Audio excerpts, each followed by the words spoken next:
in the milk. It's also not homogenized, so that's what the milk is when you buy it at the store. Then the fat don't come up on the surface. You always get afraid when you hear that word, but let me assure you that the bacteria have a good effect on the cheese. Actually, they're essential for the safety of the cheese after 30 days because the bacteria were able. Is what it is? No. No. We have some enzyme in our. What is that? That's a telephone. Yes. Just place the shovel on the surface of the milk. If it sinks down, then it's still liquid. But you see, it stays on top. Now let me remove the top layer first, because the milk cooled down a little bit. The temperature is now 90 degrees Fahrenheit. If you touch it, you feel it's just hand warm.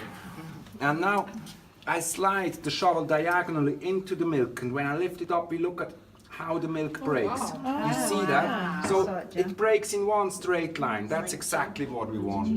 If you looked at it 5 minutes ago, it would have broken in several lines and we would still see some milk in between. That means we would have to wait for another 5 minutes. But now we're ready to process it further. It's called the whey. And well, in order to make those granules, that means we have to slice the milk or cut it. And well, let me show you. We use that tool here. It's called a cheese harp. And if you try it yourself afterwards, just make sure that you always go down to the bottom of the vat, because we really want to slice the whole milk.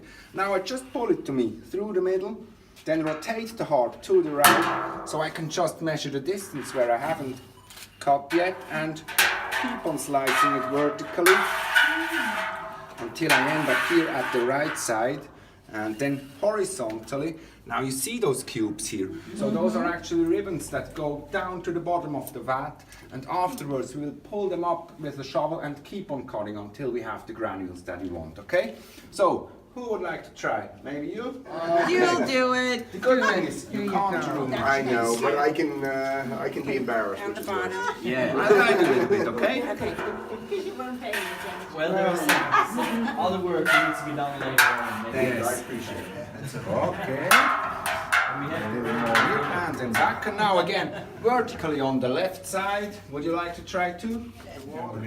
Now let me show you all the ribbons. Now you see that the whole milk All the ribbons. is sliced like that. that. You see that? That's really cool. We just Now let me sliced just them. quickly stir it, because you see we have some bigger chunks and some smaller chunks, so they mix together again.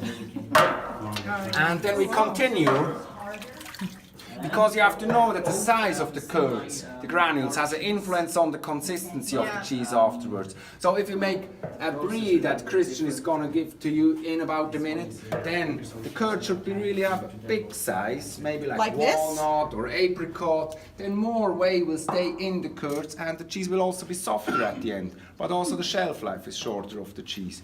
And exactly the opposite when we make a granular cheese, a Parmigiano, then the size should be really small, maybe like grain size. Then the whole surface of the curd is bigger, more whey will flow out of it, and the cheese is hard at the end. And we make a semi-hard cheese, so that's more or less in the middle. Yeah. I always say the ideal size is between pea and hazelnut. That's what we want when we're done here, okay?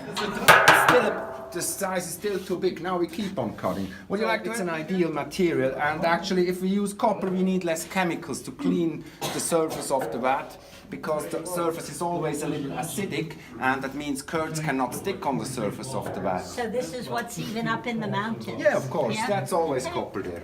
So let's check again the size. Ooh, that's getting there. Yeah, well actually it looks good It to me. looks good? There's still a big chunk here, but you see we already have some small particles. ones, yeah. If we keep on cutting, then they're getting too small and we will lose them, because we'll separate the cheese curds from the whey with the cheesecloth. Yeah, that's what it was invented for actually. I always stir in the same direction, not too fast, because otherwise I break up the curds and they're getting too small. And you see I twist the stir sometimes, then the curds come up again from the bottom to top, and they won't clot here in the middle of the different types of cheese that you can taste. The one on the left is our mountain cheese, the big one, the mild one. And on the right side, or on this side, we have our soft cheese. It's a white cheese, brie camembert-like. And yeah.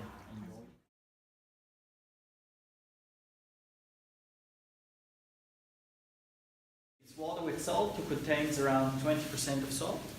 And it's normal table salt as we use at home as well. And salt is very important in the cheese making process because it gives the cheese the flavor and it helps develop the rind in the meringue. And the smaller the cheese is, the less long it stays in here, and the bigger the cheese, the long time that it needs to stay in here.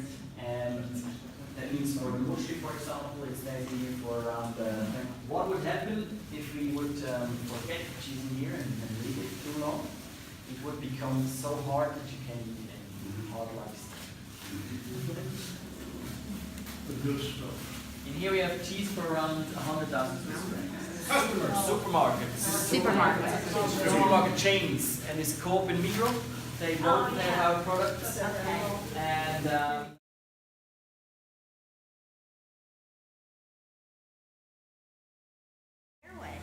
exactly. Well, I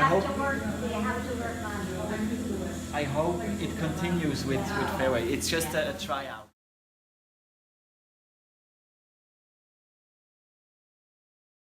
That's right. It is cottage cheese, It but is? well, Yeah, the technically flavor it is is, still right? just milk. If we make cottage cheese, we wash off the lactose now, then the curds cannot stick together. And we add salt, of course, and most of the time a sauce is added to the cottage cheese. It's sour milk or cream most of the time. If you like to, it's up to you, of course. You may taste some again. Well, I think we're more or less ready. The curds can be separated. We already have a volunteer, luckily. Well, we need a second one, and you may choose who's going to help us. We stop stirring and we let the curds sink down for maybe a minute or two. And now in the meantime, we're going to wash the table cold, but the cheese really needs to be kept at warm temperature. So I'm just going to pour some warm whey over it. It probably might splash a little bit. And whey is really sticky. Okay, then we have the cheesecloth. And the bowl that we're going to use to go through the vat. We're going to sanitize our hands again. Can you pull up your sleeves a little more?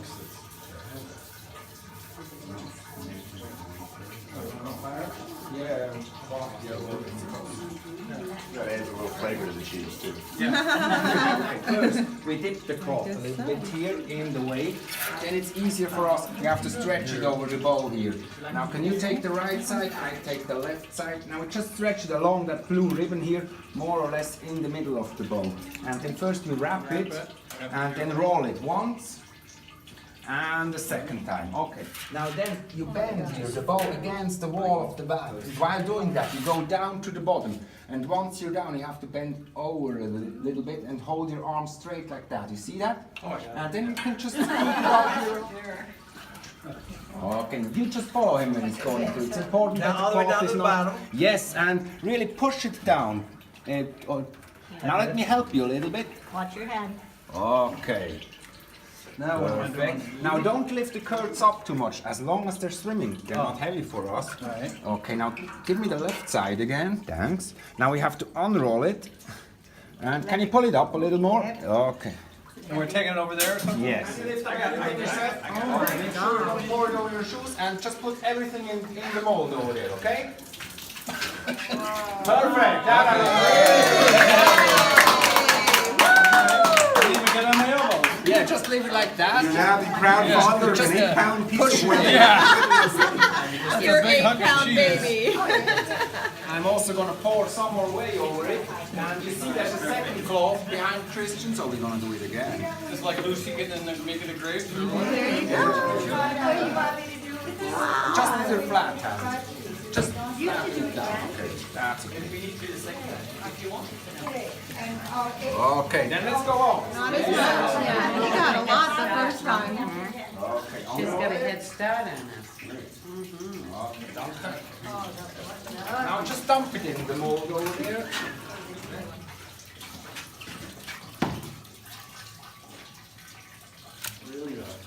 Pour more whey over it. Now just put it in the scoop Here, you here. want to dump this Then in we there? fold it here. You want to dump this in there? No, not at all. Not at all. We've all had our fingers in it. That's true. He's like, Little nah. Now I just put a weight on top. And then the curds are strained for about 5 minutes. You see how the whey comes out. Now we have to wait 5 minutes and then we can slice the, what we call a cheesecake into blocks, and I have round containers here, and it's about time we slice it. Wow. There it is. You don't need that mold Oh, it anymore. does look so Just different. remove it. Now, who would like to do it? Would you like to do it? Okay. Okay, then come here. Now, you have to cut always through the middle like I'm that. very nervous. Just cut through the middle. And keep going. Yeah. We have 16 pieces at the end, okay? Gotcha. And then here again, shall I fulfill this? Down the middle. Yeah. Don't worry, the knife is blunt.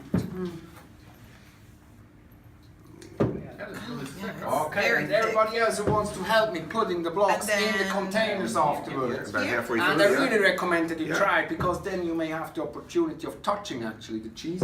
You have to get one of the containers Much here thicker in and the way. denser than you think. Also hold your hands quickly in the way. Don't worry, it's warm. Your skin will be smooth tonight. A lot of skin cream containing whey proteins. And then come around the table, okay? May I spray your hands again, please? Grab one of the blocks like that. Yes. Then first flip it upside down. You see that? Then hold it like that.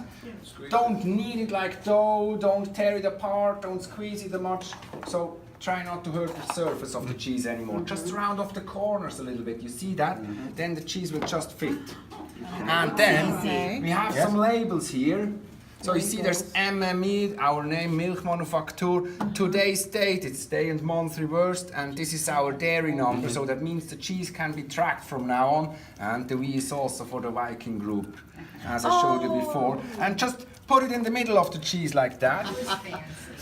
This side needs to be on top. Flip it. Okay. Yeah, I got it. Then, when you have the label on the cheese, cover it with one of the discs here, and then put a stone on top. Oh, the stone press. Okay. And just let it set like that. You don't have to push it down. Okay. I'm gonna make one too. Let's make one. Everyone makes one, huh?